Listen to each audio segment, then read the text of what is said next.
Hi there. Welcome to another episode on how to look after your Royal Enfield Interceptor or Continental GT.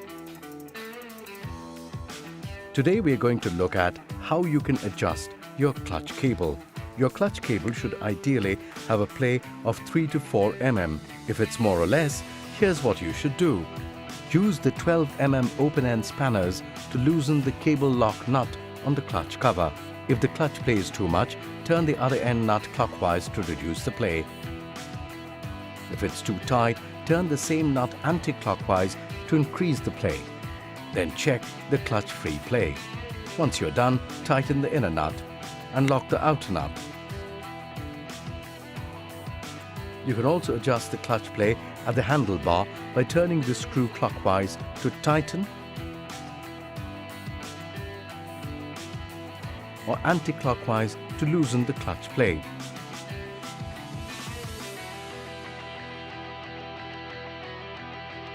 And that's it. You have just taken a step towards keeping your Royal Enfield twin in good shape.